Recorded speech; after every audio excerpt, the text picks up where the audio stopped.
longer wear hoodies all the time. I actually wear cute clothes to the racetrack again. So that's neat. Yeah, He I still don't get too wears many. hoodies all the time. I don't. No, shit, this is bull. It does I help when don't it's make it too 90 many and humid. races. It's 80 Yeah. and humid. Becca's sitting there. It's a bit chilly out. Do you think we can turn the heat on in the truck? Becca, it's 94. Like I Not said, warm it's a enough. bit chilly.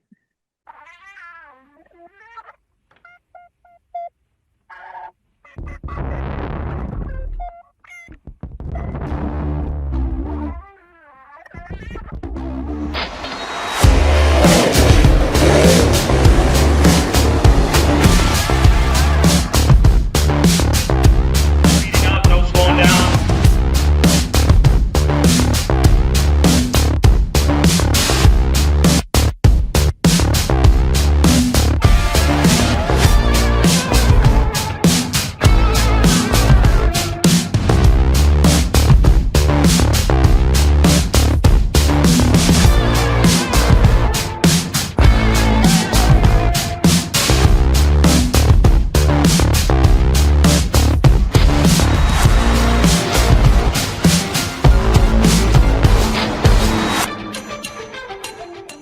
Welcome back, everyone, to the Track Packers podcast for episode 21 of season 4. Coming off a very, very fun weekend where we get to recap some fun racing action with myself, Mason, Mr. John Breckel, the Pelkeys, Becca returns after a long time away, and Mr. Jessup Pelkey also for a full field today. John, how are you doing this week? I am doing quite well. So, boy, Mason, it was a busy weekend with racing. So, both of us were on multiple tracks. We traveled and got to see, like Jessup would say, lots of cars, and just had a really good weekend overall. Besides the weather shenanigans that were out there for maybe just a little bit of it, but still had a fun weekend. So would that mean there was not a lot of racing with all the weather shenanigans? Becca, you Well, know what this means? Mason and I Premature yellow. we still had partaked in quite a bit of racing. I'll say we still partook in quite a bit of racing, live and Partake in or person as partook? well. Did you say partook Yes, with the ED? partake. Mason, stop, listen, and re-record this episode. It's recording. Yes, it is recording. Is Jessup, there how are an you doing this agenda? week? I, There's always an agenda. who Actually, are we no, that's not talking to? true. Mason, I liked it better when you sent a screenshot of the agenda into our group chat. Yes, that I was liked awesome. The that. one time I did that out of the 100 plus episodes we've done on the Track Packers podcast. What's a group I'm chat? just letting you know that I liked it. Okay, well, I'll I just notate that like for it. future reference. Because sometimes I can't find it in the Google Drive. And I am proficient in Google Drive, but sometimes I just can't find it. I mean, I use them for work all the time. That- I'm She's putting this flag, proficient. I'm putting this flag out there because I think otherwise on that.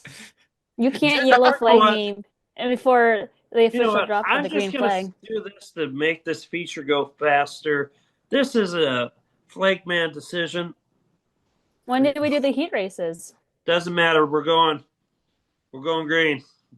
You can't just run a We're under feature. You black, have to have yellow. some sort of qualifying event, whether it's Jamestown qualifying special. We're going laps black, yellow from the or beginning. heat Screw you guys. races There's or weather on the way. We got to get through this show. your sanctioning bodies don't take too kindly to that. So No, they whatever. don't. Oh, Anyways, Jessup, how are you doing this week? I don't know. I feel like I'm being victimized here by the bullying, John. John's being nice to me, and Becca's being mean to me, and Mason's being cruel with the unnecessary flagging things that may or may not be on this podcast. We haven't even thrown the official green flag, so right now we're all still in our starting positions. So would this be like a fight in the pit? And if that's the case, you two get black flags. How often do fights happen before the races even start? You'd be surprised. I'm doing good, Mason. Overall, it has been a fine week so far. John's head is even shinier than normal. We must be getting closer to bowling season. He's testing out new waxing compounds and polishing compounds for the new balls that he's going to be playing with this winter. Yes, it would be nice if the smoke would disappear so we could have actual sunshine rather than the glare off of John's head. Well, so here's the thing. You know where the smoke's coming from. When John's sitting at work, he's just got his head down and the sun's coming through the window and it's hitting his head and deflecting off onto his work papers that he's got on his desk, and it, it's a rash outbreak of fires coming from John's office. You know, the joke is on Jessup here because we're paperless. Well, then But I was John's desk is on fire.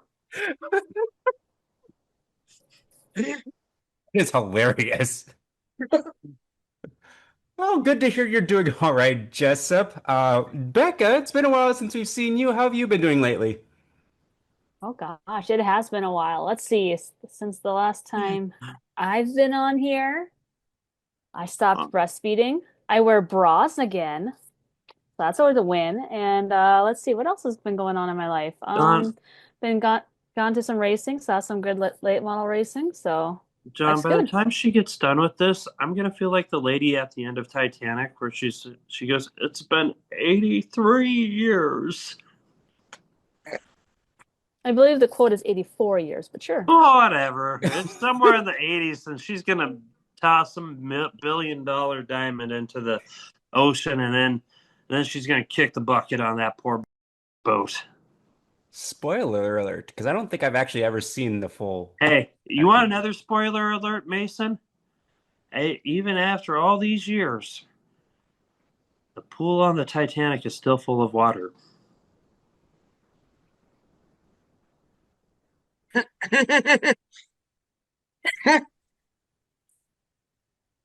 That is such a terrible joke, but it's hilarious. Wait. Too soon? Gosh, that is so terrible. What? It is full of water. It was 89 years. Glad you're back on the show, Becca. We've missed you. Thank you. Also, I saw late models, and that always makes me happy. So Hmm. yeah. I'm doing well myself, coming off a very, very strenuous week mentally for me. But this week and probably the next couple weeks are going to be pretty relaxing. So looking forward to kind of winding down into special season, so to speak, because that's coming up pretty darn soon. So we want to thank all you watchers, listeners of the Track Packers podcast. We greatly appreciate the support week in and week out. I want to send a couple shout outs once again to Blaine Guthmiller, one of our biggest fans out over in Jamestown. And thank you again to Scotty Ireland, one of the announcers down in the Montevideo area, checking out our shows and episodes. And as always, we have to thank our presenting sponsor, Hitch Harness, Tyler Hall, out of Fertile, Minnesota, who I don't believe, unfortunately, got any racing action this week, as Mother Nature did quite a bit of damage as far as cancellations go this week. But Hitch Harness, presenting sponsor. John, would you like to talk a little bit about Hitch Harness and the products and services that they provide? Yeah, Tyler has a great business out there. He's got a great model on his website of thehitchharness.com. You can have all types of protection for your hitches and your truck bed. So be sure to protect those.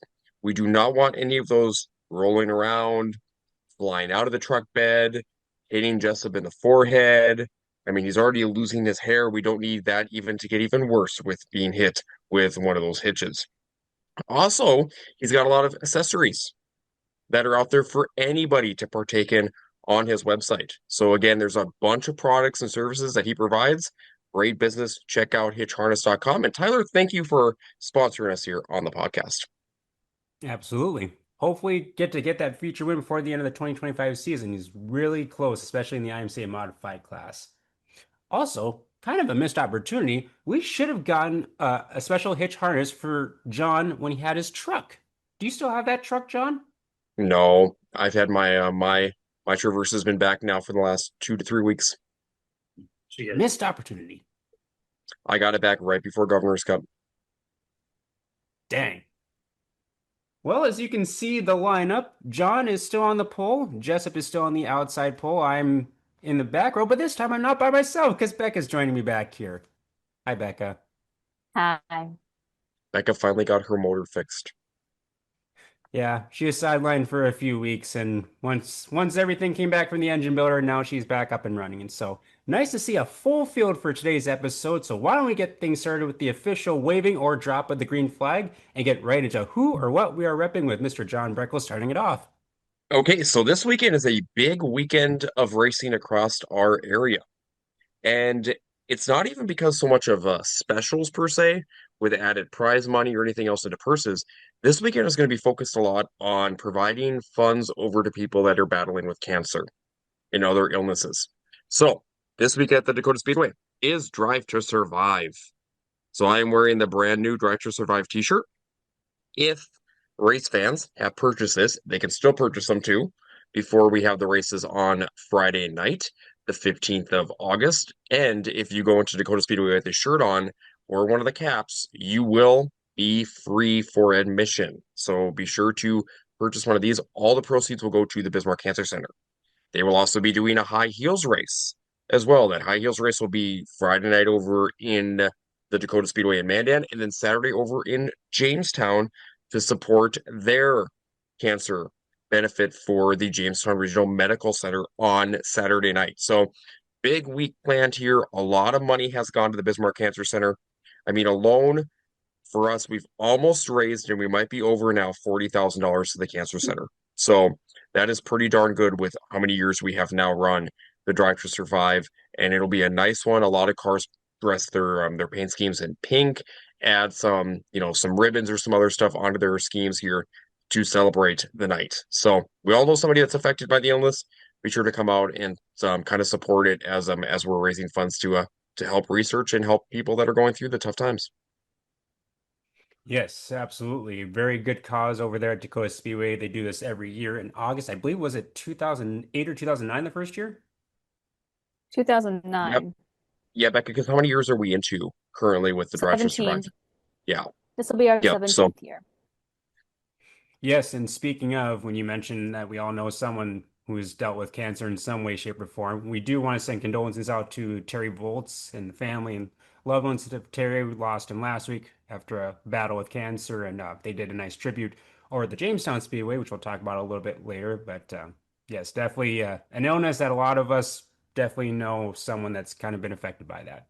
So great shirt to kick things off there. Jessup, who or what are you repping? I'm repping one of my oddball shirts. It's a Bridgeport Speedway shirt.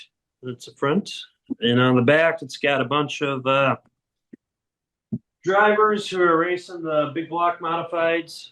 I think it's got a Matt Shepard and a few other guys, recognizable names.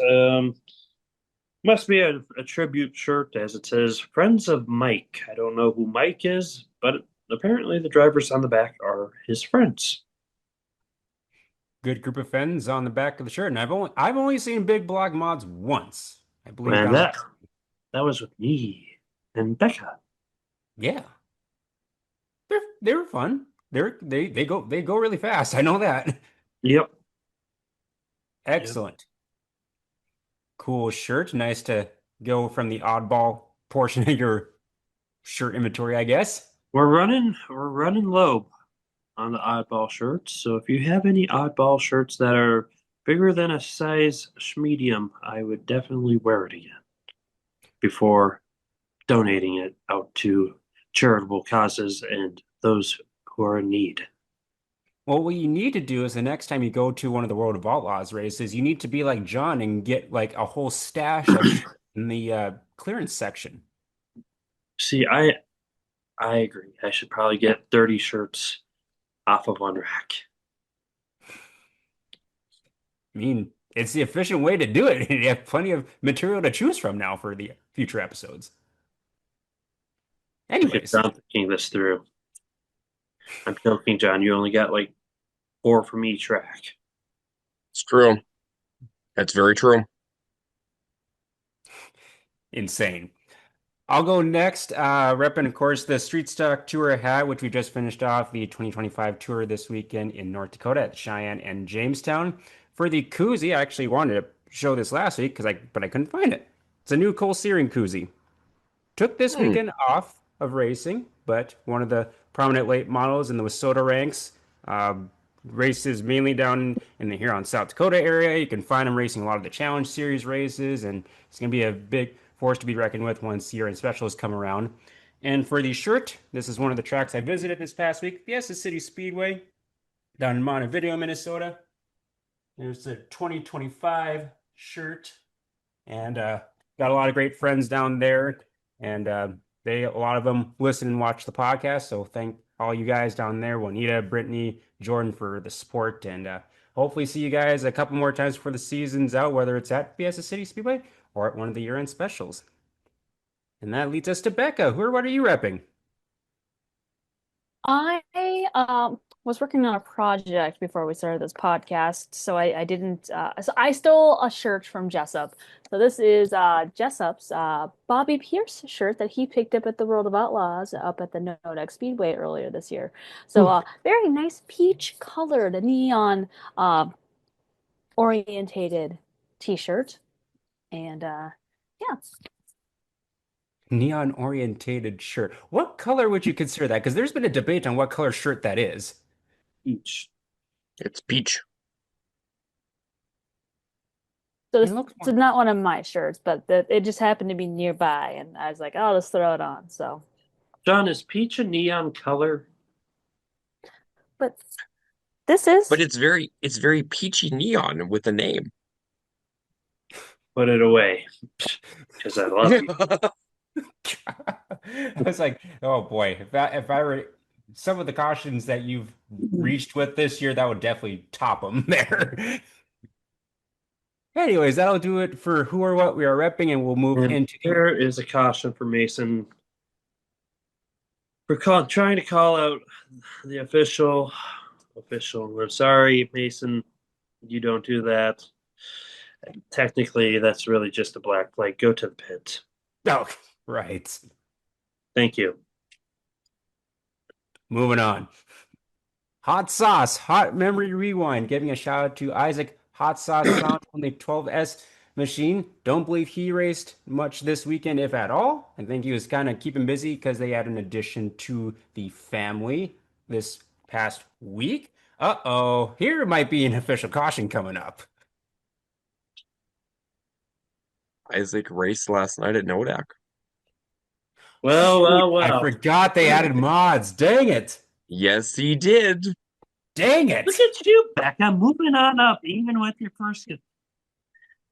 Dang Look at it. that, already making passes in the field. Yep. Uh, new motor's working great. yes, it is. I already made up one spot where he only got through one segment, basically. Anyways, Isaac Sandro, 12S IMCA Modified, 104 IMCA Stock Car. Be sure to follow his racing page, 12S Racing, on Facebook to stay up to date on all his whereabouts towards the end of the season. And if you see him in the pits, stop on by, as they always have some great food and goodies to check on out. And so thank you, Isaac, for your support on the podcast. All right, Jessup, who do you got for Hot Sauce Hot Memory Rewind? Well, we've got some fun photos here. I'm just trying to double check the ones I have to make sure that I don't make it too easy on you guys. Plus, I don't want to make it too hard.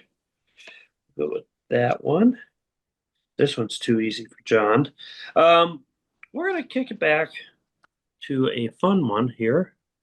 Name the track. Dakota Speedway. And guess what, John? What is Dakota Speedway? Social. I was like, huh? You know what, John? I, You ruined a I, good joke. I There was a caught on to good. that right away. I tossed you a nice, easy one to throw up a softball so you could hit it out of the park with a nice funny, but no, people don't like my jokes. And I see how it is. Dad I jokes. also had another fascinating photo of Dakota Speedway here. I gotta find it. I don't have it out. Mason, do you remember when the flag stand used to still be over Oh, there on that side of the track? Mhm. Yes. Somebody I would always hit it at one point during the year. so you're gonna have to look a little closer here. Look That's at the Jeff Decker. background. And look in the background. Oh wow.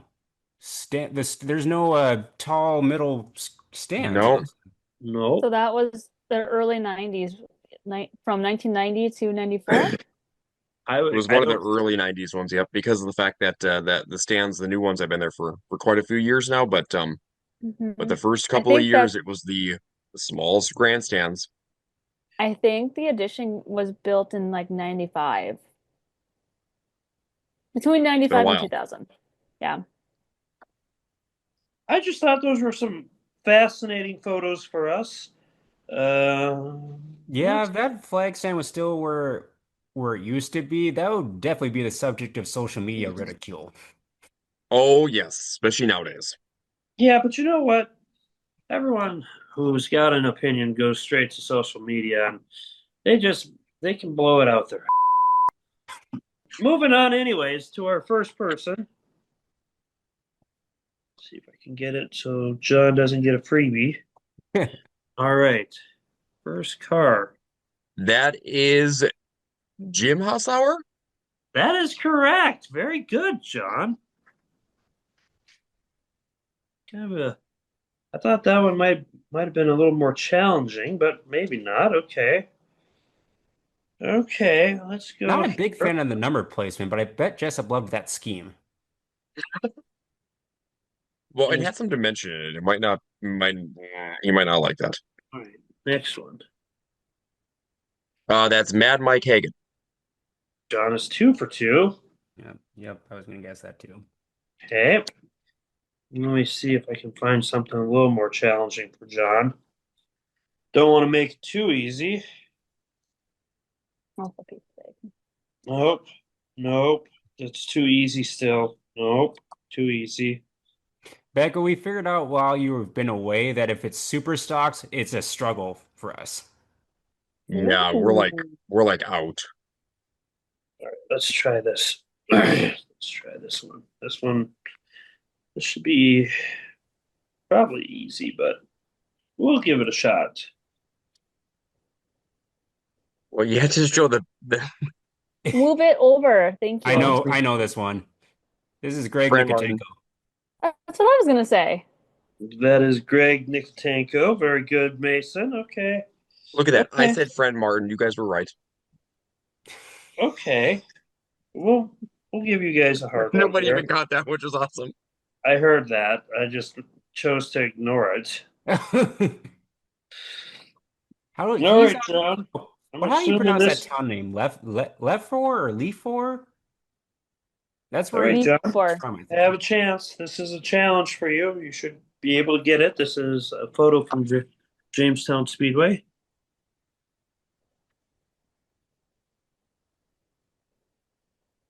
05. That's from Jamestown? Well, they rate the photos from Jamestown. You can tell by the grandstand in the back. Oh yeah, you can see the grandstand. Okay. Because it's in the infield. They're pitting in the infield. Yep, I'm I following you. would say this is probably from Stampede It's Stampede related, yeah. because this individual would not probably make the track over. Jake God, Hartung? who is it? Is it one of the dismiss? Nope. It's a Minnesota native.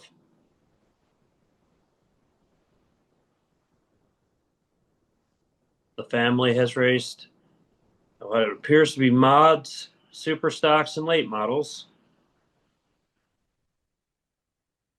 Is it one of What the part of vessels? Minnesota? Who? John? What part of? Is it one of the vessels? It's from that area. They Oh, had a big giant green toter. Is it Not a toter, but semi. Willows? This would be Jay Kentner. I might be wrong on the toter. okay? I They, was gonna say they have a green late model, but I don't know if they had the green I toter. thought, I or don't was remember it them ever the yellow? green toter. It was either green or bright yellow. It wasn't a Uh, toter, it was a semi. I think it was the bright yellow, if I'm not Yep. mistaken, because when he would come to Jamestown, though, they didn't have the yellow one anymore. They had a white one at that time. It was a Hmm. big white. It was a big white one that they used to come with. For some reason, So there But we yeah, have it. Jay Kittner, and he's actually is Jay a Stampede champion? I think he You is. I'd are have to go the look. expert. I'm going to give you an extremely hard one here. That would be John Carell. And that will be my tribute to this week's Hot Sauce Memory Rewind. Okay, I got two. The first one will probably be guessed pretty darn quick.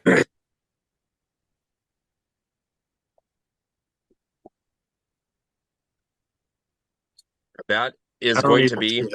Oh my. that's one of the Langlands. It's Kyle. That is correct. I was gonna say Kyle it's either Langland. between Kyle or Taryn. This is Kyle. It has a What? K on it, so I'm assuming it's Kyle. Yeah. Okay. And then the other one, That's Corey Taman. good work. And the driver that's inside of him is Mike Jans. Yeah. But who's the one with the red bumper, John? Mm, I'm not sure on that one.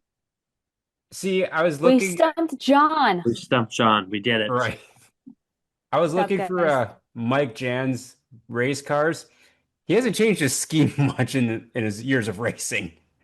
No, because he went from the scheme that you just saw there, and then he changed it into an all blue scheme, which has stayed that way for now the last probably good 10 to 12 years. Yeah. Whether That's it's a a Midwest Mod, Super, or Street Stock, it's the same one. It's so it's been the same all scheme. blue. It's basically It's all got blue with the orange. Yeah, it's got it's a really good variation. It's almost too fancy for me. It would Oh be too yeah, fancy. it would be way too fancy for you to say. Way too fancy. That is a Yep, car. I have three. Is that Ron Sauer? It is. And what class is it, Mason? They look a little, those mods look a little stubby like, so I'm gonna guess it's a mod Not 4. four. It is a mod 4. Ooh, Good job, Mason. I'm proud of you. good photo, And John. you guessed that really quick too. It's because the number font. The number font is not changed for Ron. See? Oh, that's a pretty looking car. Well, that Trout, wells, and pumps. it's 22. What class is it? It's a bomber. Hmm. Is it Leanne's? No, Oh, ooh, Jeremy no. Forrester. Yes, as you can tell, I just kept zooming in a little bit farther. Thank you for zooming in. Huh. Yep, that was Jeremy's bomber back in the day. He was a pretty good bomber driver too. This one is going to be difficult. I don't know if anybody's going to get this Let me lead with the first question. Have I ever seen this driver? one. They're from Wisconsin. Oh. Do they still race? No, they haven't for a little bit. I say that's because I will that also give 79 you a looks like hint. I will also give you a hint because Mason, I don't think you're gonna. I think you're gonna say something wrong here. right. This is a female. Well, I was gonna say because I know it's not Billy Chris, but that 79 font looks very similar to Billy Chris font back years ago. This driver, this lady driver, has won multiple events over at the Rice Lake Speedway. Has won multiple events over at the Cedar Lake Speedway in the street stocks. Oh. She had an all yellow car for many, many years. I don't know. That was not number 79. Is it a Carlson? No. Hmm. I, She's got a little bit of a weird last name. I That- know it got mentioned some point when I was Is it over in Kayla Van Wisconsin. Eeps? Or I'll give you the last hint. Her prominent number was number 5. Is it the Yeah. Van Eep family? Or no. I don't know, John. This I have one, no I idea. I don't remember much. It so her name I'm probably gonna butcher it here, so I'm gonna apologize on this one because I haven't seen her race for a while. But it is Shonda Forgan Norg. Nope, wasn't gonna get that one. Nope. never heard of her. Okay, so she was a big street stock driver over in that area. She had won a lot of events. I mean, really good street stock driver. Let me see her, guys. Here I'm going to my favorite site, as you can tell. And within this site, we'll see if I can find one of her more recent photos. I feel like her name got mentioned at some point during the little dream, but um, so I take it this Nope. was a Stampede photo. That was probably a Stampede photo because she used to come to the Stampede for many, many years. See if they had streets that night. I need to get you guys out of my way.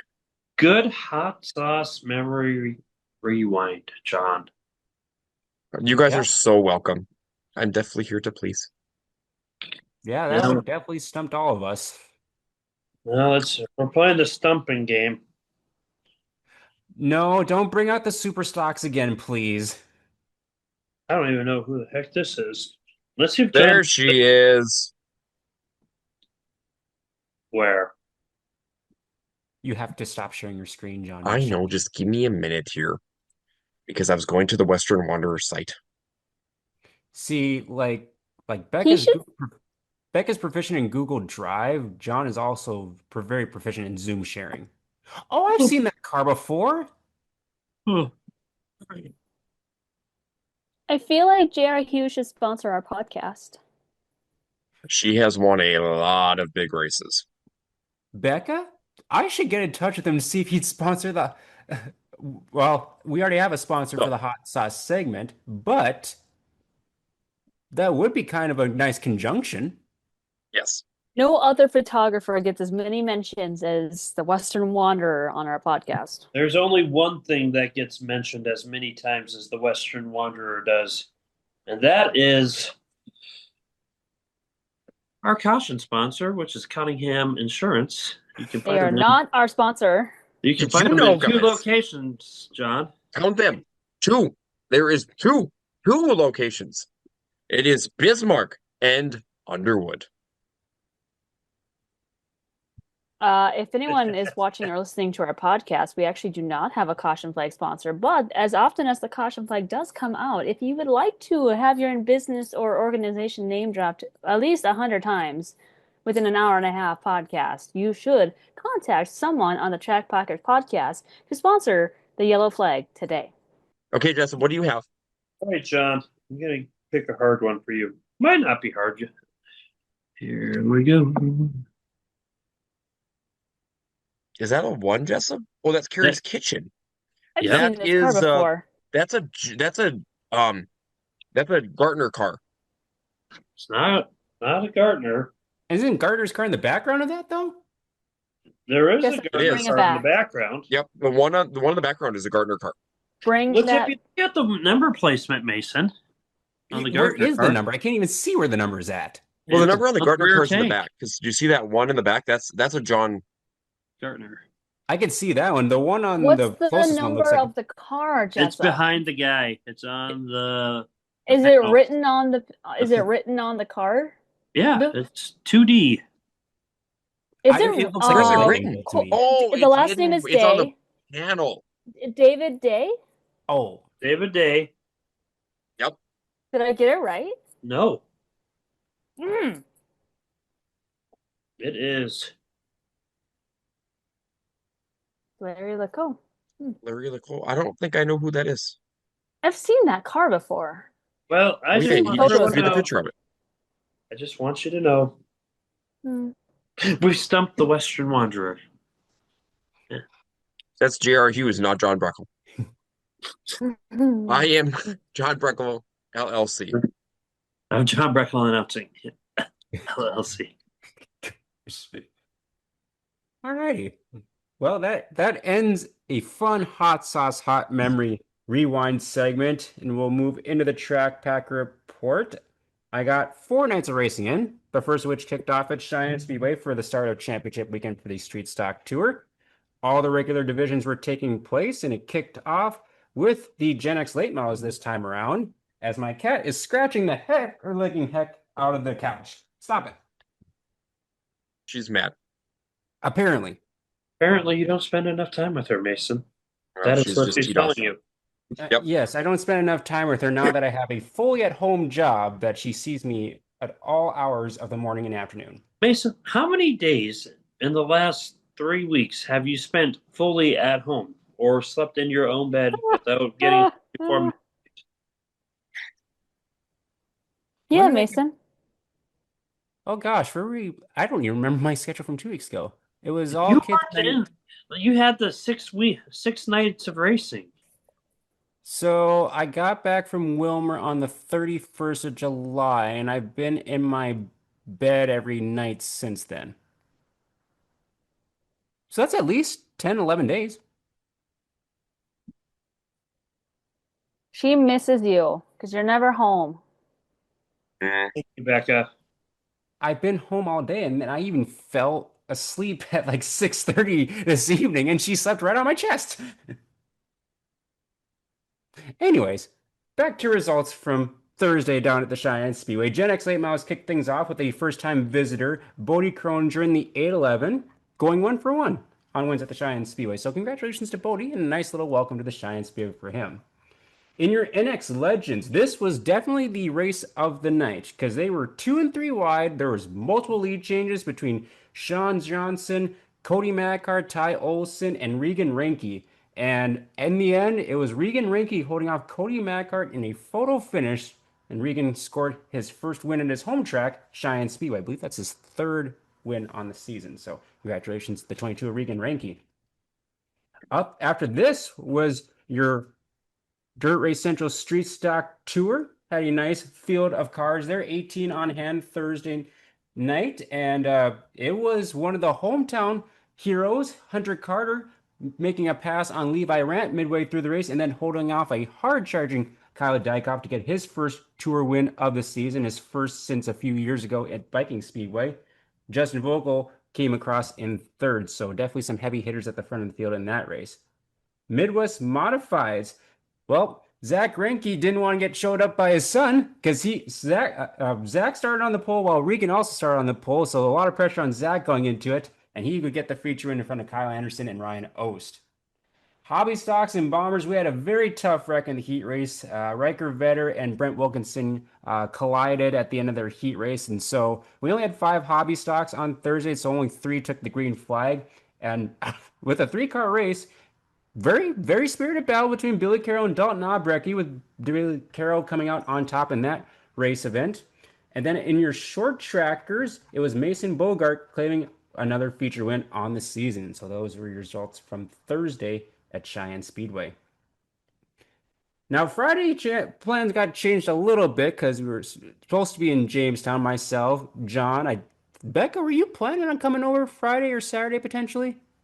Uh, 3 weeks ago, I was planning on coming over on Saturday, but plans changed, and so I stayed home.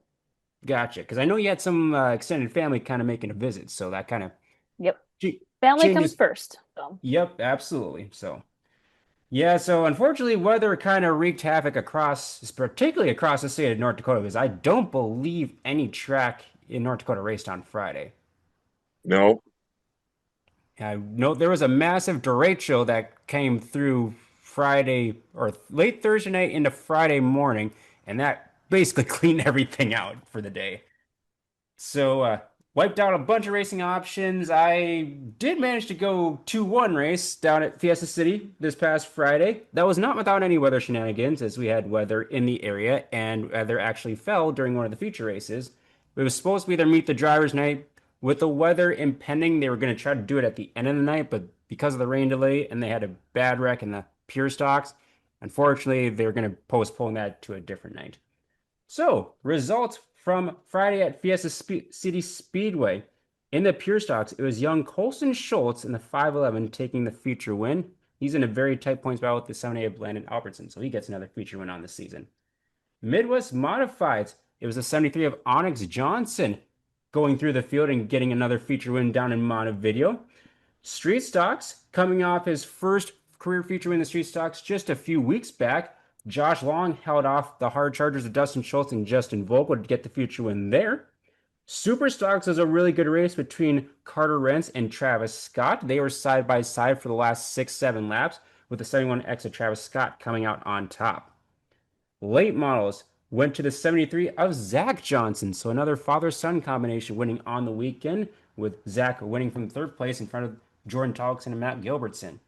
And in your Hornet division, it was Adam Vanderstein getting the feature win from seventh in front of Travis Bruns and Jarek Stabler, who is in a brand new car after destroying his car the previous week. And that was your results from Friday over at the Fiesta City Speedway. So then that moves on to Saturday. Now we're in the midst of championship weekend for the Dirt Race Central Street Stock Tour. Jamestown also had the Wissota late models in attendance, so it was going to be a big show coming on in. I will start with Becca slash Jessup because I know Becca was tuning in a little bit. What were your takeaways from afar, Becca? Jessup, would you like to say it? There were a lot of cars. He got his line a lot. The field was quite large. Large. Or as Becca would say, it would be a Good. good night of racing.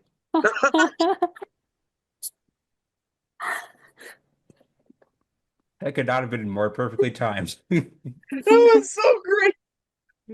I don't even know what the heck happened. I did it again. Why is it doing that? You were too Jessup's aggressive car with died. the good. With the good. Good. That was the As a- perfect, well-timed. Yes, that was the perfect time. Mhm. You scared Gordy. He was I'm Yeah, sorry, he's napping. having flashbacks of, Of like- only getting beat Come up. here. Come here, buddy. oh gosh, I thought we were over that.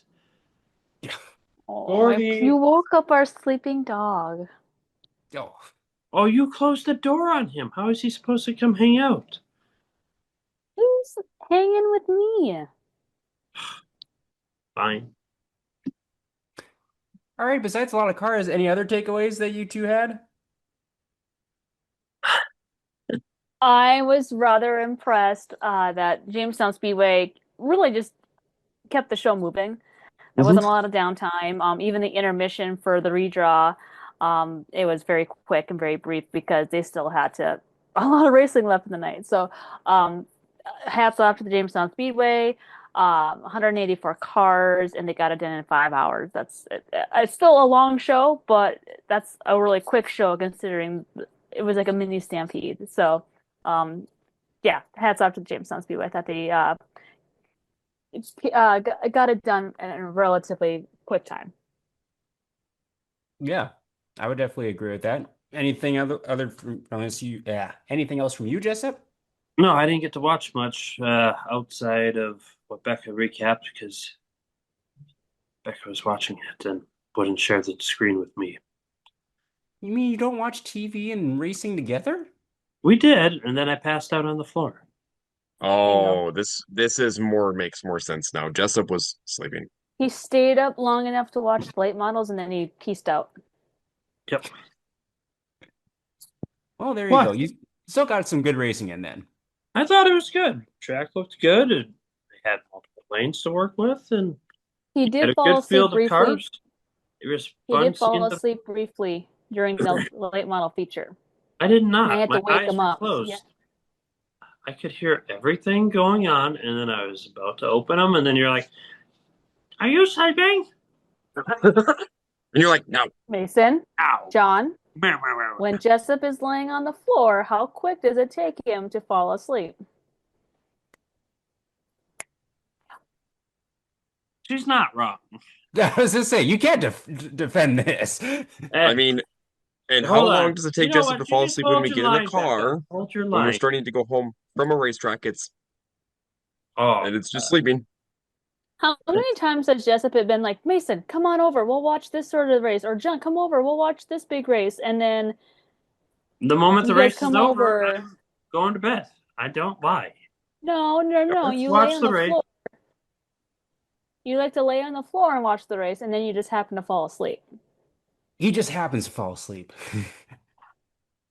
I mean, he's like a good doormat though when you walk by. I don't understand why I'm getting picked on here. I Remember the one time he wanted to stay up and podcast with us, but fell asleep in bed, and then he snored? Yes, yes, I remember this. Insert clip here. You guys, are we this boring that Jessup fell asleep?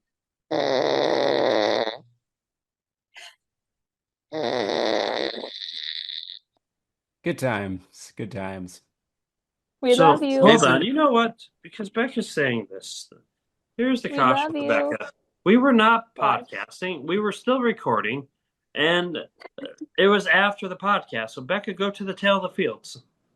You should always be on your game when you're podcasting or even while on record because you never know And how you know the what? recording will be used Right this up is against again. you. true, Becca, because you never know what might get inserted into an actual episode. This is so true. Or be the intro for an upcoming episode. This is also true. Keep your head on a swivel. Very much so. That goes for all of us, by the way. You know what? While we're at it, Love Indianapolis is still you. in Illinois. It's still in Illinois. It is. It Yep. is. We Hasn't are in moved. Indianapolis, Illinois. Illinois. Hasn't moved. It's still there. That's the day when my hair started falling out.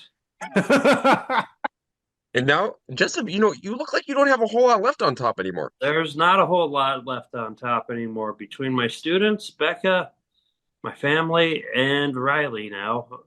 Everyone wants a piece of my hair. Makes sense. Hmm. Yeah. Welcome to the club. I feel like I make your life easier. As you can see, there's a lot of shine right about here. Now it's transitioning to over here. This is true. I'll say it's soon you and John are going to be competing against each other for the bigger shine. You know what, We'll just, Mason? Just for that bad joke, not funny. Go to the It's pit. it's the point of the podcast where Jessup is fishing for cautions. I No, don't know You why know he's what? fishing. He's on the Actually, front row. now because we're like that, that was your second one. I'll allow you to stay on the track, but we are going black, yellow here. I didn't know Jessup was our flagman. This Makes is I sense. didn't either. fitting because we're talking about Jamestown Speedway. John, what is a quick takeaway you had from Saturday? Quick, John. So quick. Okay, so I'll try to keep this between 50 minutes. Um, there were a lot of cars. There were a lot of travelers that we have not seen in Jamestown for a while. That was very nice to see. The heats were very efficiently run through. The track was completely dug up during intermission and redone, and the feature races were very good. A lot of multi side by side battles for the lead, battles throughout the field, a lot of four wide battles, three wide battles.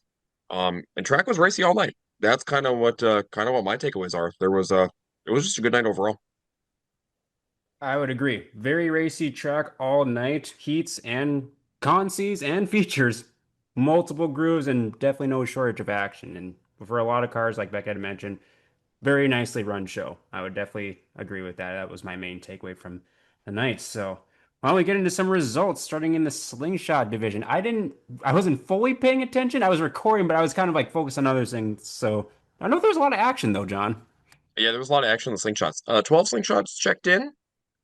We had some new people in the slingshot division over there too. It was nice to see the Keller sisters were both over there on Saturday night. So Jeremy's daughters were both there. They finished third and fourth, and Caden Davenport was your future winner. He also now has taken the points lead because Easton Olson had problems and did not finish that race on Saturday. Yep. So good race in the slingshots. Landon Hallgren was making a run at the end and just ran out of time to try to track down 29 to Caden Davenport. Then we move on into your bombers and hobby stocks. 26 of them. Very solid field of bombers after the track was just farmed up and pretty good race. We had Kelly Horner having the early lead for a lot of that race until I think there was a restart or two where kind of got shuffled back a little bit. Joe Jacobson, who's been on a tear, I believe, came in with 2 wins in a row, and now Yep, and this was his third. Yep. and now made the pass halfway through the race and held on to get the feature win for his 3rd win in a row. And Kelly Horner hung on to second in front of Clay Genskow. And that was a very heavyweight battle from second on back because Joe Jacobson was kind of checked out in the field at the very end. And then Mason, after the bomber feature, we went into the Midwest mods, and Midwest mods had 33. That was probably the biggest surprise I think I had on Saturday night was 33 cars in the Midwest mods. Great field and a lot of heavy hitters in that feature event too. But in the first 16 laps were clean and green. They went clean and green for the first 16, and Brennan Wade had stretched it out by over 4 seconds. And the battle for second was raging between the likes of Kyle Langland and Josh Apple, who was coming up to run the sport mod race for the $4,000 to win up in Minot. And there was a caution that came out on the restart. Kyle Langland was using the bottom.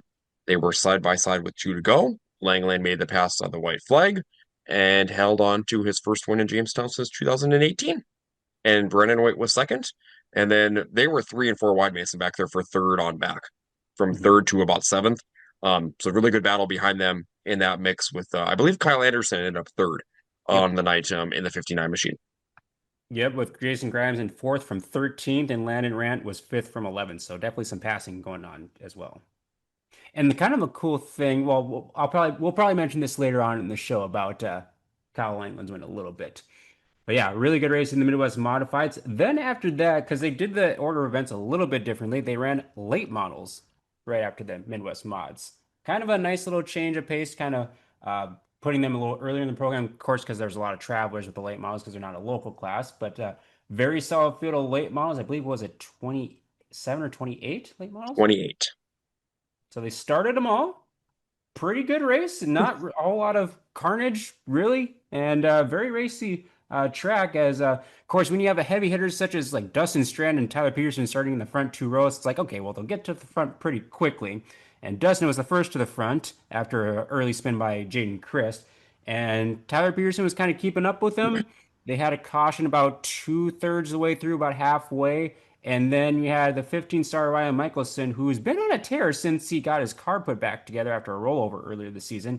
And he passed both Tyler Peterson and Dustin Strand, and he went on to get the feature win. So Ryan, also previous winner of the Stock Car Stampede, knows Jamestown Speedway well, one of his old home tracks, and he now lives in Alexandria. But he was kind of surprised, it looked like, in Victory Lane, getting that feature win in front of those heavy hitters. Yeah, I mean, you had drivers there like Chad Becker was in the field, Chase Gelling was in the field, the guy that's won the most stock car stampede, Mitch Johnson was in the field, and Zach Johnson was in the field and finished fourth on Saturday night. So yes, really good field of late models. Really happy with the show overall. And Zach was fourth and Cole Show was fifth. Yep, so very, very good quality field in the late models. Excellent to see here on that one-off show at Jamestown. Then it moved on into the Dirt Race Central Street Stock Tour finale with 31 street stocks coming through the pit gates, and we started 24. And as we kind of laughed about a little bit, Kyle Dykoff, points leader and basically had the championship locked up going into this night, drew the pole. So I'm like, oh, well, this might be almost a snooze fest with Kyle starting up front, but it was not. I mean, I was very impressed with the racing. 2 and 3 wide for the lead, multiple points in the pack, and it was Cole Gresseth, who's been the dominant guy at Jamestown, the current points leader there, using the very, very bottom, like right next to the wall, starting from fifth, made the pass on Kyle Dykoff, and they kind of exchanged the lead like 2 or 3 times during the race. Like it was not one where like one was really getting away. It was kind of like a seesaw struggle. And then they had a caution with about 4 laps to go, and Levi Rant put his nose in there, literally, between Dykoff and Gresseth, and made it 3 wide for about a lap there. And boy, it was a heavy weight run to the finish with Kyle Dykoff getting the lead back with just about a lap to go and getting a nice capper off to the 2025 Tour season with Cole Gresseth in second, Hunter Carter in third. So, and shout out to Justin Vogel, had to come through a consi, 22nd to fifth.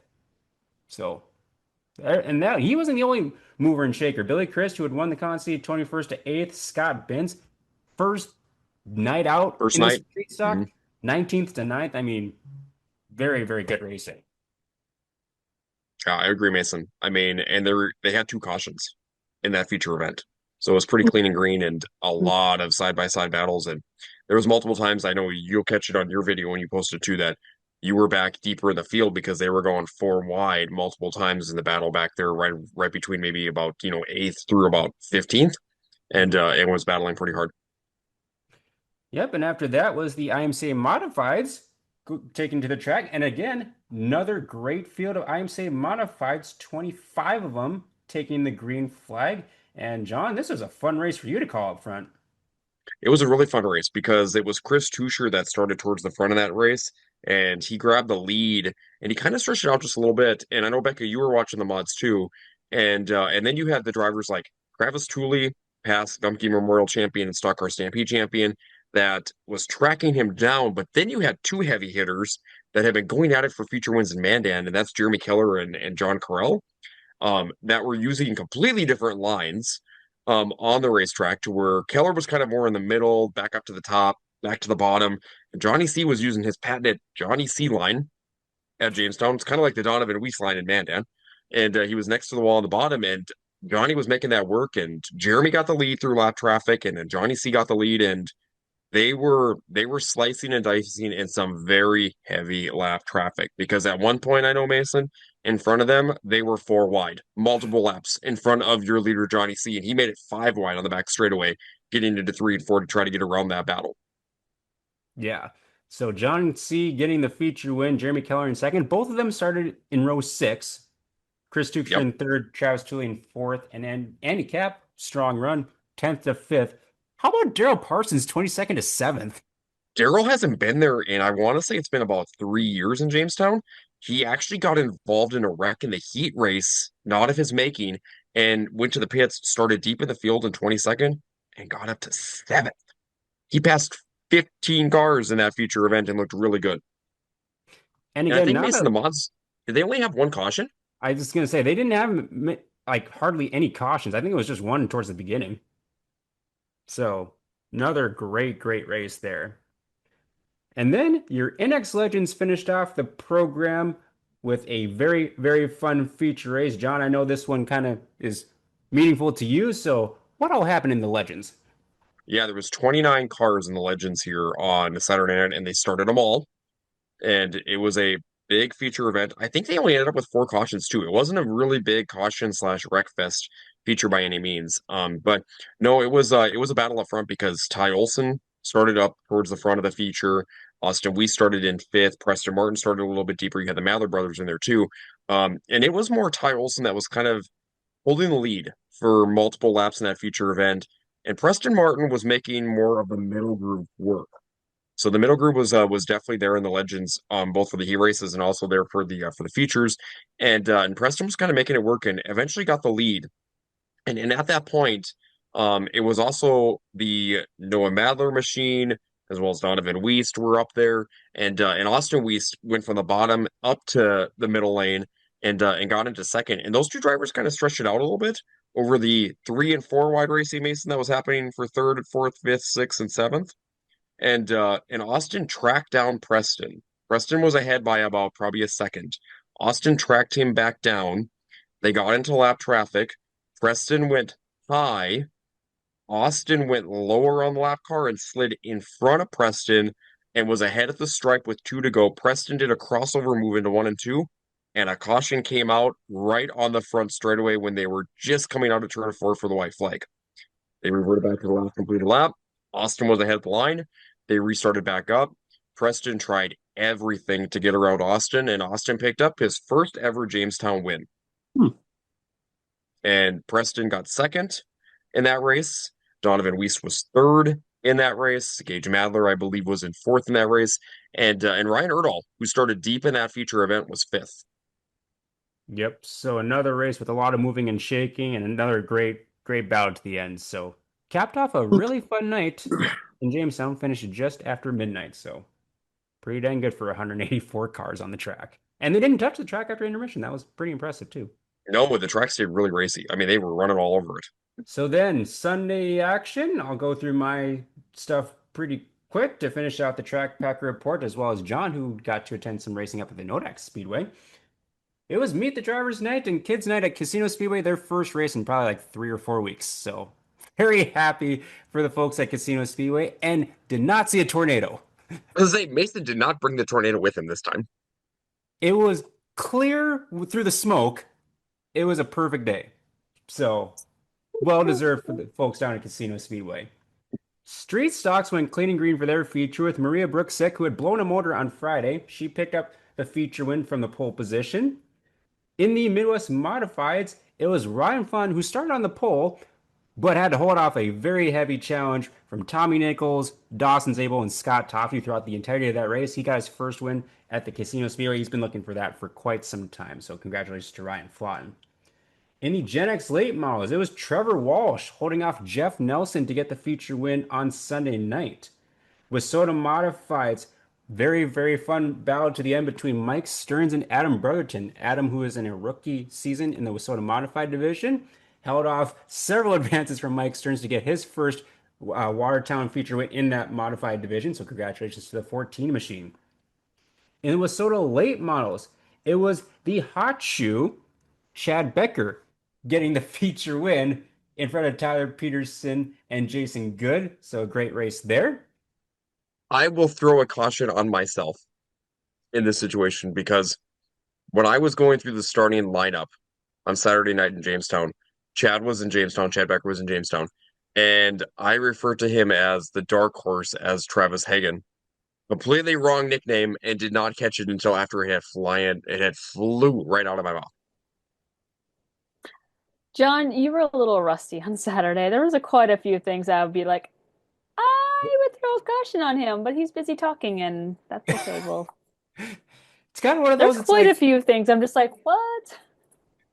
it's just That one was of not those. the Like only one of those, but we're just gonna move on and hope no one noticed. I kind of looked at it, I'm like, oh crap. And I just kept going. Yep. I Chad also Becker. enjoyed when he interviewed a pole in Victory Lane because That was awesome. Hey, he pulled that a poll Becca. did a I'm lot of talking. notorious for doing that. Yeah. The poll did do a lot of talking. Yes.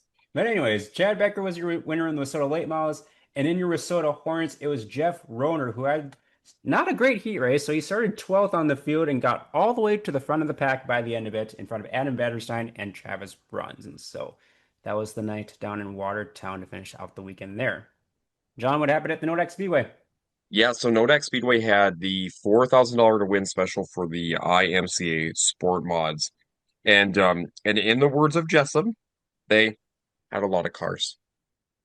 So they had 5 classes of cars on Sunday night, and they had 122 cars show up. So really good field. In your Sport Compact division, there was 12 Sport Compacts. It was Zach Eubanks who picked up the win over Brooklyn Tomlinson in that feature event. So really good run to Brooklyn as well as Zach on another feature win in the Sport Compact division. In your junior slingshots, though, that was kind of a fun race because you had the Turnbulls there. You also had Landon Hallgren there. You had Gunnar Rayner there. So you had a lot of the front runners in your slingshots that have been, getting their feet wet and getting more comfortable in the cars. But your feature winner in that race was Eli Turnbull. So Eli won that feature event in the 21 machine.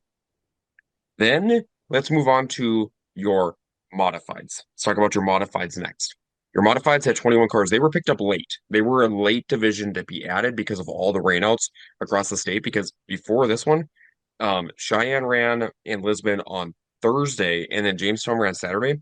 Those were the only 2 tracks running in North Dakota up to this point on Sunday because of the fact of the matter of rainouts. So in your mods, though, they had a pretty healthy field of mods, some pretty good mod drivers. They were probably testing the waters before they have the $4,000 to win show for the mods this Sunday up in Minot. And it was the dark horse Travis Hagen who picked up the win in your IMCA modifieds. Really good battle for second. Cody Schlope was right there, as well as Stephen Pfeiffer and Aaron Turnbull. They really put on a good show for that battle for second, third, and fourth.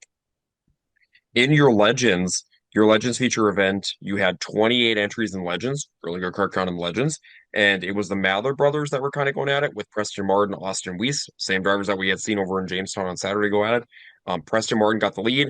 Noah Mather was going for the lead. Preston spun out by himself in turn 2, went to the back, got back up to fourth. With about 5 laps to go, Noah was leading. Austin Weiss was in second. Austin hit the same point that Preston hit in turn two and spun it all by his lonesome too. So something you don't usually see a whole lot of between those two drivers. Austin went to the back. I think he got back up to around 10th for the finishing order, but it was Noah and Gage Mather that were putting on a show, and Noah picked up the win over at the Nodak Speedway on Minot. This is the final time Legends are there until Nationals in October. Then it was on to your sport mods. They had 48 total sport mod drivers. Really good field. Some heavy hitters from Iowa that showed up as well. Josh Apple was there. Cole Suckow was there as well. And then we also had your heavy hitters that are known to be over at Nodak. Chad Strachan, as well as Gabe Deshaw. You also had Keaton Glauser up there. Keaton looked really good over there on Sunday. Looked like a brand new car for him too. Completely brand new paint scheme and everything. So really cool to see for Keenan. Keenan ran up front a lot of that race with Chad Strachan. They were kind of going back and forth for the lead for quite a bit. Gabe Deshaw was working his way up from seventh. It was a 40-lap A main event. You'll look at the results and you'll see that like 11 drivers actually finished that race. There was attrition, but it wasn't truly wreck attrition. It was more people pulled off that they were falling back through the field. They ran the first 20 laps green, so nothing really bad for the first 20 laps by any means. So flat tires were a couple of people, and then under cautions, sometimes people would just pull off if they weren't going forward or kind of in that in that 8th to 15th range, somewhere in that range. But in the end, it was Gabe Deshaw who won a very spirited battle, clean race with Chad Strachan and picked up the $4,000 win. Gabe has been on a tear, but so has Chad. Chad's been really good here as of about the last month and a half. And they put on a great race up front. You also had other drivers there that were doing really well. Josh Apple went from 17th to 3rd, so good for him, the Iowa driver. Cole Suckow, who actually went to the back, went to the pits, came back out, finished 4th. Jaden Pavlicek was in 5th, so really good run over there. And then Rich Pavlicek was running Jaden's second car. So Rich will probably be in that car through the rest of the season now for kind of the year-end specials. But that concluded the night with Gabe Deshaw and Victory Lane. Excellent. Yeah, another great field of cars for their 4,000 wins show up there. I'm excited to see what they'll get 48. for mods this upcoming for their All Stars of August series that they're doing these 4 weeks in August. And so that'll do it for the Track Packer report for this week. And so we'll move on to what's upcoming next with Mr. Dakota Dirt. Did you know, race fans, you can check out schedules, results, and much more on Dakota Dirt. It is your one-stop shop if you want to check out North Dakota racing stuff. So again, check out dakotadirt.org. They are social as well. Why, thank you, John. We got a pretty nice little week here as we continue to wind down the season. Cheyenne Speedway is racing on Thursday. Wissota Streets, Wissota Mid Mods, Gen X Late Models, NX Legends, Hobby Stocks, and Short Trackers. Then Friday, you have River Cities with the Wayne Anderson Cup finale and school bus races. NOSA Sprints, Wissota Mid Mods, Wissota Streets, NX Legends, and school buses.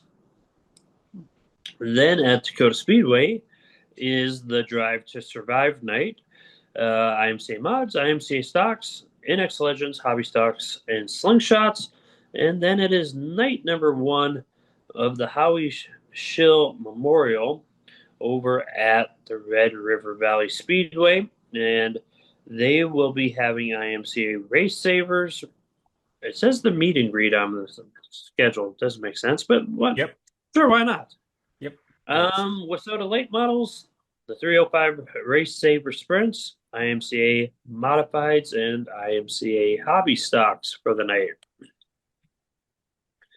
Moving on to Saturday, it's night number 2 of the 5th annual Howie Schill Memorial, as that is going to be at the Red River Valley Speedway as well. Wissota Late Models, 305 Sprints, IMCA Stock Cars, and IMCA Sport Mods. Right? It should be a really good night of racing over there. Then Thunder Mountain will be racing. They have IMCA Sport Mods, IMCA Hobby Stocks, IMCA Sport Compacts, their Enduro class, and Slingshots. Devil's Lake will be in action. They have what looks to be about three classes of Cook Racing: Wissota Midwest Mods, Wissota Streets, and their pure stock division. And racing kicks off at 7 p.m. Jamestown will be in action with the seventh annual Carpenter Memorial and Back to School Night with IMCA Mods, Wissota Streets, Wissota Mid Mods, NX Legends, Hobby Stocks, and Slingshots. John, do you have any information else on that race? I do. The high heel race will be happening as well. The NX Legends have their national qualifier event on the 16th, so that is a qualifier for nationals. And then also the purse for the Midwest Modifieds, I got an update on that today. The purse right now is sitting a little bit over $13,000. That's what's been raised for the purse. First place in that race is $2,337 to win. Second is $1,037, and to start, it's $237 currently. Um, they are still receiving donations and other stuff. So the Carpenter family puts a lot of work into that. Tony Smith and Courtney Smith, you have to give them a ton of credit. They do a lot of work on this. They do a lot of obtaining the sponsors, getting the purse up there, doing a lot of special things. So Tony has to get a lot of credit for all the work he puts in there. As well as Randy Klein. Randy does a lot of it as well because they were all really close friends with Jeff before his unexpected passing here back in 2019. So, but yes, it'll be over $2,300 to win for the Midwest Mods. Sounds like a great night of racing over there, John. The final race for Saturday, I'm reading this right. It's going to be the Southwest Speedway, and it says championship night.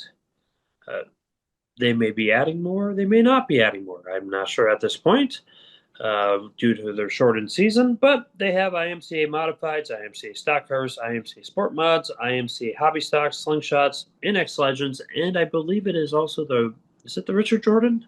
Or is that coming up? That is this week. Yep, the Richard Jordan is on Saturday. And that's 1,065 to win, I think, for the stock cars currently. Good to know. And closing the weekend out is going to be the Nodak Speedway with the Monty Lundy Memorial, 4,000 to win, IMCA Modified slash Fast Shaft All-Star Qualifier for the IMCA Modifieds. Also in attendance will be the IMCA Hobby Stocks, the IMCA Sport Compacts, and the Slingshots. And like we've been saying the last couple weeks, season's winding down, and get out, support all those tracks, drivers, and sponsors. So that's what we got for this week. A lot of good racing taking place across the state of North Dakota. And outside of the state of North Dakota, we also got some big races coming up. I believe we have a double header taking place over at Grand Rapids Speedway. Wednesday, I think, is the Pure Stock Special. And then Thursday, it's the KME Late Models Point Fun Night. Also on the Thursday, the 14th, KRA Speedway is back after a week off. Norman County has a Legends Special, and then Victory Lane Speedway is also running.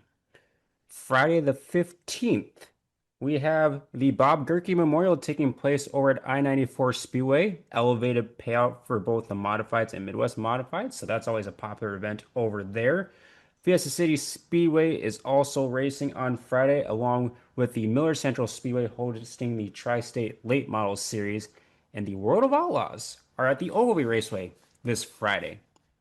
And Red Cedar has their season championship taking place on Friday as well. Moving on to Saturday, Casino Speedway is doing Clash at Casino. They have the Tri-State Late Model Series, so it's a different night that they typically race. So Saturday the 16th, and they also have a Hornet special to go along with it. Last I heard at the track yesterday, 1,100 to win currently for the Hornets. And I think they were doing registrations for them. I think 35 had registered already. So Wow. that's going to be an interesting show to watch. That will be a lot of fun to watch. That's a great field. And I've heard rumors on how many they're starting for that race, and you might All want of to them. tune in. You might want to tune in for that race if the rumor I'm Three hearing. wide, too. Yeah, I that'll be. say we start them four wide. Oh, that'd be better. They're small enough they can fit there. If that tune into that race. Just for if you don't want to watch any other race, watch the Hornets at Casino. That'll be surely an interesting race to watch. No such sprint cars are up at Greenbush on Saturday the 15th as well. And North Central Speedway, Princeton Speedway is racing on Saturday. Uh, in, and with Ogilvy Racing will allow us on Friday. Princeton's racing on a Saturday to change things up. Hall of Fame night at Rice Lake Speedway as well.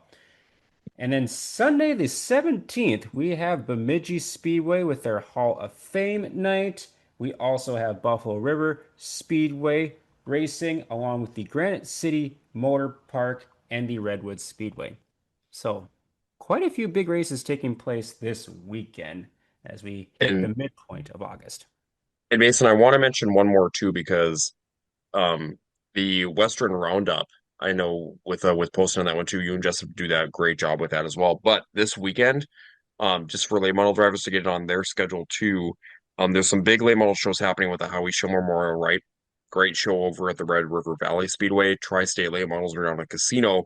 But over in Montana is the Hampel Memorial Race for the Kelly Hampel, who passed away here unexpectedly just recently too. This will be the second annual, but this year they're doing it as a tour. Last year it was a double header over at Big Sky. This year it's a three-night tour. They were doing it over at Electric City on Thursday the 14th. It is $2,000 to win for the late models that night. Gallatin will have it on Friday, and it's going to be $2,500 to win that night. And then Big Sky, it'll end over at Billings on Saturday, and it'll be $3,636 to win, $236 to start for the late models. So if you guys want three shows in a row for the Wissota late models as well, you can also check them out over there in Montana.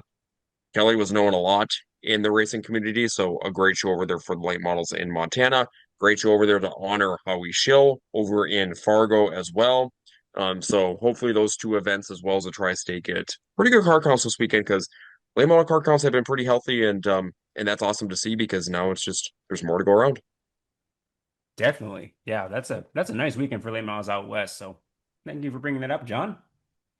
So I do it for the upcoming schedule. We will now display the white flag and give a shout out to our good friend Brody Carlsrud in the B1 IMCA stock car. Did get one race in on the weekend over at Norman County Raceway. Had a top six run. Look sure he's looking for a little bit better, but he's been on a hot streak as of late with a couple of big feature wins. So stay tuned with the B1 IMCA stock car. You can check out his Facebook page, Brody Carlsrud B1 Racing, and his podcast, The Real Deal with B1. So thank you, Brody, for your support on the podcast as well.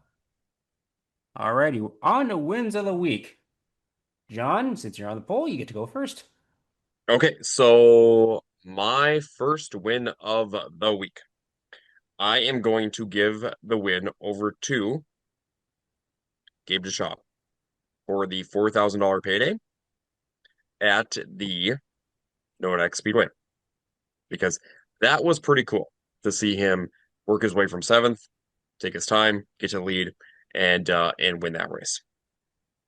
I am going to take one from Jessup now for my second win of the week. My second win of the week is going to the youngster, Ryan Timms, for taking home the Knoxville Nationals and leading every single lap in that feature event. And he just didn't win. He kind of dominated that feature. He was ahead by quite a bit throughout that race. So congratulations to him. Won his qualifier over there on Wednesday and then won the feature, the main event on Saturday and was pretty darn good as an 18-year-old to pick up that huge. I think what was it, guys? It was a $195,000 payday. It's over a I think hundred. yep, I think the purse was $195,000. That's a lot of money. So a really No, good no. payday. Ah, the purse was around $1 million Who are you throwing a caution on? Overall. on John. I He said first said place he was won the. was He 195. said he won the purse of 195,000. The purse Oh, is. that you're stretching for a caution on that one. Yeah, that's a stretch, kid. Excuse me. I am leader now. I don't think so. You'd almost have to have a majority people throwing a caution for it to actually be legit at this point. This is very true. So on to my third win of the week, and Mason, I'm gonna talk about this one. I am going to give a win of the week out to the honoring of Terry Volts.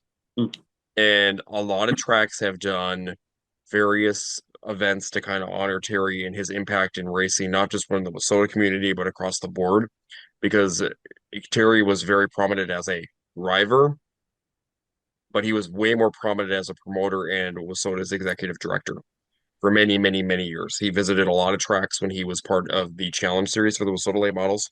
He did a lot of things that were great for not just Jamestown Speedway, but really great for Brown County Speedway. He really built up Brown County Speedway. He built up the Stampede for many, many years.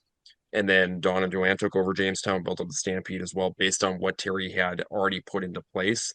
And then also went through and built up the Minnesota 100 along with the Western 100 when Minnesota was really booming. Terry was kind of at the head of a lot of those decisions that were happening as part of, the growth of Minnesota during that period of time. So it was nice to see that on Saturday night, in particular in Jamestown, they honored Terry. They brought out his old pace vehicle, like his truck that he used to use kind of around the track as kind of the pack vehicle and just the vehicle that he would run around in the pits with and anything else. So they had that. His son Travis was in that, along with his grandsons were also in there. And then they honored him during opening ceremonies with his final lap around the speedway. Had all the drivers, kind of a lot of people from the pits come and line up on top of the speedway like they do for Dawn when they do the Dawn Gumpy Racers Memorial, and just kind of a good way to send Terry off. Unfortunately lost his battle with cancer. But hopefully, Terry is without pain now and looking over all of us and watching us having fun still at the racetracks with everything that we'll be doing kind of in his memory going forward. Excellent set of wins there, John. Go ahead, Jessup. You are next. I got quite a few to choose from here. Who do I go with? I will start with Kyle Peterlin as he picked up a win in Proctor this past weekend. And Kyle's had what I would consider a very good racing season. He hasn't finished lower than fifth since June 12th and has only finished outside of the top 10 all year once. And that was with the DNF. So that's my first win of the week. He also got, I think, a second place up at Hibbing. And how many I wins is that now at Proctor this year, Jessup? Since don't you've know. been doing your research. He's got 6 wins on the year, I think. So that was his fifth win at Proctor. Well, Same. then 5, John. Yeah, 5. My next one will go to Johnny Corral again, as this past weekend he picked up his third win in a row. And this goes, let's see, he's got 3 wins at Jamestown and so far this year, and has not finished lower than fifth in the past 6 races, and hasn't finished outside of the top 10 in about a month. So Johnny's really picking it up here. So he gets my second win of the weekend or the week. And I'm gonna pass on Joe Jacobson, even though he really could get a win of the week with his third straight win in a row. But I'm gonna go with Devin Fouquet as he picked up his first win of the year. He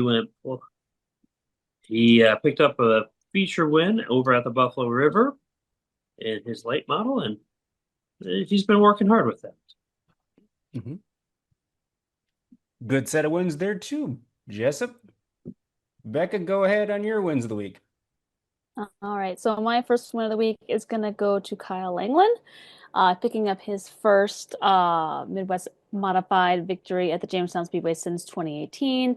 His last win overall came in 2019 at the Cheyenne Speedway, but I think it's a little special and probably fitting that he won at the Jamestown Speedway because, as John just recapped with the whole Terry Volts, the tributes that Jamestown Speedway did, Terry Volts, when he used to raced a 66, and that's Kyle's car number. So I thought it was a very if he was going to pick up a win this year at any racetrack, I think it was the most fitting that he picked it up at Jamestown on this particular weekend. So, congratulations to Kyle Langland.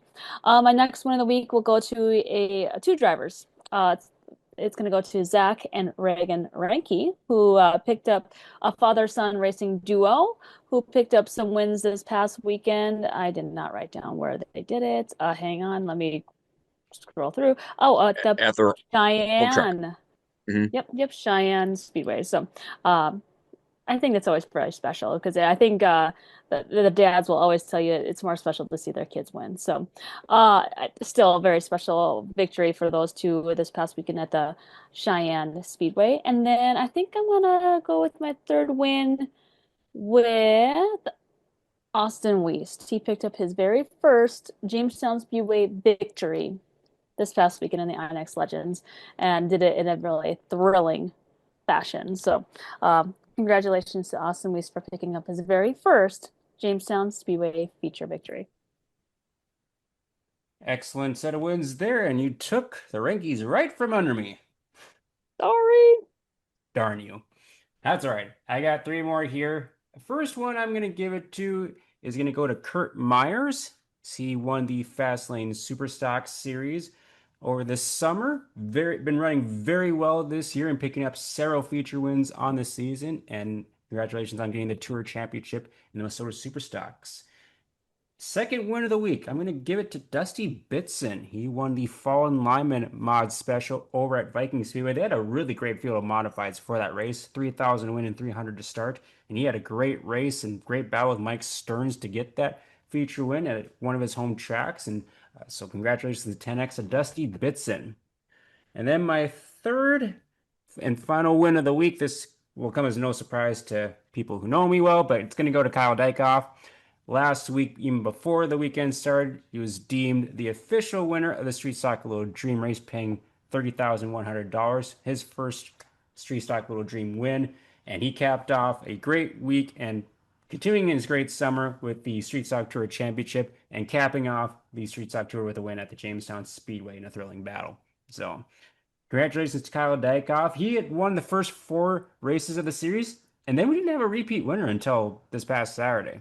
So that goes to show you how on top of things Kyle was. I think he was throwing out 2/5 for his throwout shows for the tour. So very, very consistent this year in the 11 machine.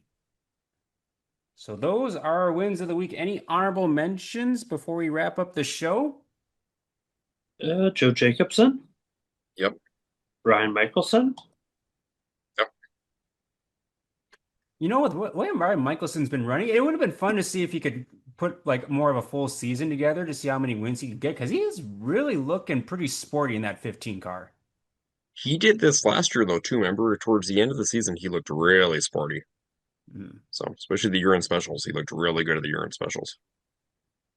Yep, sweeping Gov Cup and now big win over at Jamestown with a lot of late models and no shortage of competition at those two places, especially. So, any other closing thoughts before we wrap up episode 21? Get out there, race fans, drivers, and everybody else, and pack the track. Some of these tracks only have a couple of more shows left before they end their season. And then let's get out there and support those urine specials. So, a lot of great racing happening. Action has been happening across the board in a lot of tracks. And it's a good sight to see because a lot of tracks have had some pretty healthy car counts lately. Um, Also a very nice thing to see. And I'm excited for year-end shows, but I'm also excited to end the season with a bang at these at our local tracks as well as other tracks across the country. Who else? Registration for IMC Super Nationals and Wissota 100 are open. So go represent your home tracks and go race. It's again on a very national or regional level. So registration is open for those events. Go sign up and compete and yeah, represent your home track and do well. Excellent. Well, I think that'll do it for episode 21 of season 4 for the Track Packers podcast. As always, be sure to like, share, and comment. Let us know where you're watching from or if you want us to talk about anything in particular. Thank you to our sponsors, Hitch Harness, The Real Deal with B1 Brody Carlsrud, and Isaac Hot Sauce Sandro. Like John said, race season is winding down, so take every opportunity to go out there and pack the track.